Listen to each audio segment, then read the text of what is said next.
Where do I begin? Star Wars is truly back, and I'm just so happy. Let's get into it.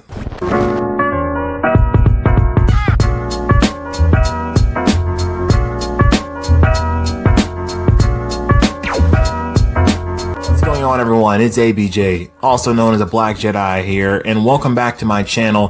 Hope you enjoyed today's video. If you do, go ahead and smack that like button and also press subscribe with post notifications on. Before we get into today's topic, just want to let you know about a giveaway we're hosting here on the channel. We're going to be giving away a Black Series Boba Fett helmet. We're going to be doing that at 10,000 subscribers, so make sure you hit subscribe and stick around for that. Okay, now that I'm done plugging the channel and the giveaway, let's get into today's video. Before we begin, I want to give a special shout out to Mr. Dave Filoni and to Jon Favreau. You both truly understand what us fans want, and you delivered a story that I feel George Lucas himself would be very proud of, so hats off to you. But man, oh man, to be honest, I am completely floored. I stayed up and watched like so many of us last night at 3 a.m. sharp, and I've got to say that it was completely worth it. I should also mention that there will be spoilers in this video, so if you have not seen this episode, actually, if you haven't seen it yet, I honestly don't even know what to say. I want you to take a good long look in the mirror and be ashamed of yourself. Ashamed! Right away, the way this episode opened, it felt like the opening of an actual Star Wars film. We saw the Slave One flying through space mid-chase, and something about just the intensity of this moment grabbed me instantly. The score was perfect. It felt like the hairs were standing up on my arms as I watched and listened. In fact, all of the music in this episode was incredible. It was the best music we've had all season, in my opinion. Also, I love the dialogue between Cara and the Imp on board the shuttle. We actually get to see how some of the Imperials view the destruction of the Death Star. Millions of people died on those stations, and they viewed the rebels as terrorists. We fast forward and Mando has tracked down Bo-Katan, and we get to see her and Boba's dynamic, which was handled just so well. The way she talks about Boba being a clone, it's truly great stuff. For me, it was so rewarding because I've been watching her character on the Clone Wars for years, and seeing how she interacted with the son of Jango Fett, a clone. She reacted exactly how you think she would. It was just so rewarding. And overall, that's how this episode felt. It was rewarding for all of us fans that have waited so long for Star Wars to truly be back. I say that because I myself did not enjoy the Disney sequel trilogy. It didn't feel like true Star Wars to me. It didn't feel exciting and fun. It didn't make me feel like a kid again. It didn't bring me the joy that Star Wars always does. But I mean, that is just one Black Jedi's opinion. Okay folks, I cannot contain myself any longer. I am making the jump to light speed. And we are jumping, and I do mean jumping, way ahead in the episode. Luke Skywalker is freaking back. For the past 2 weeks, many of us have been all over YouTube just speculating who Grogu reached out to in episode 6. You had people saying it would be Mace Windu, some people saying it would be Cal Kestis from Jedi Fallen Order. Heck, one of my friends halfway convinced me it would be a Porg.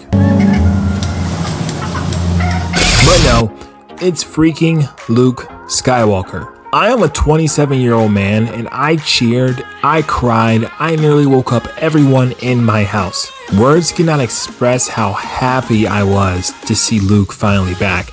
And I say finally because, in my mind, this is the true Luke Skywalker.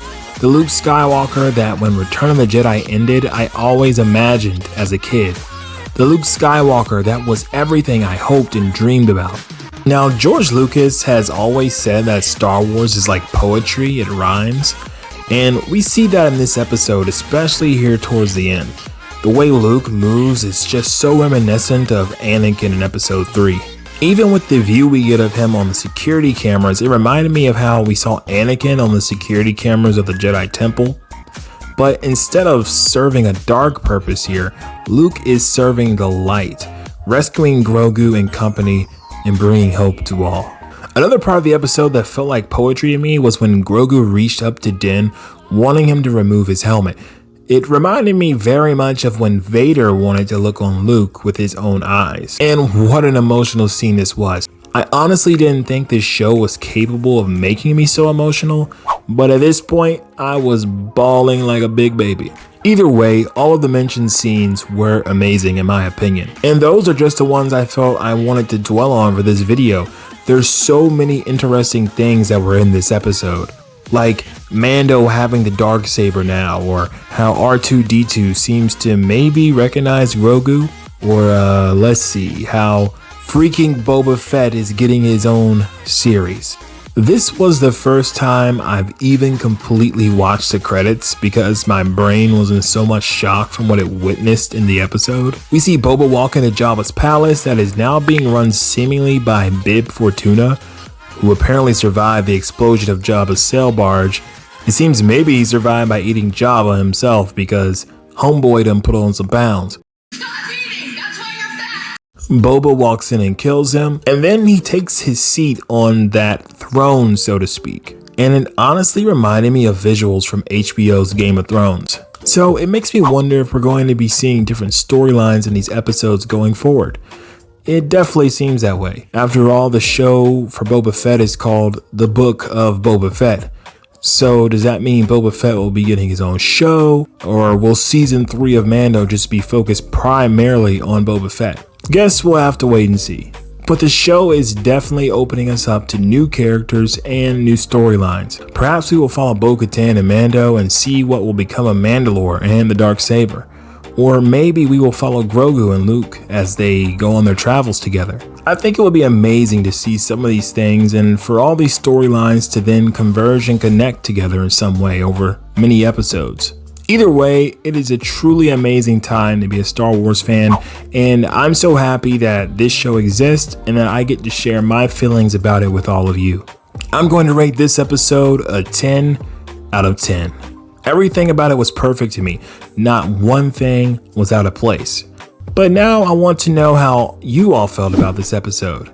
Do you agree with some of my thoughts? Where do you think the story will progress from here?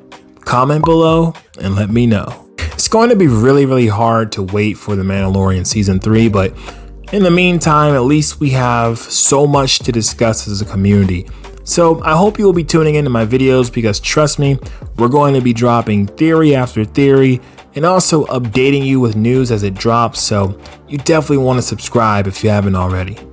Well, that's going to be it for me, guys. I've yet to sleep today, so I'm going to go and try and do that now. I hope you all have a great day or night, no matter where you are in the galaxy. And until next time, I say to you, may the Force be with us all.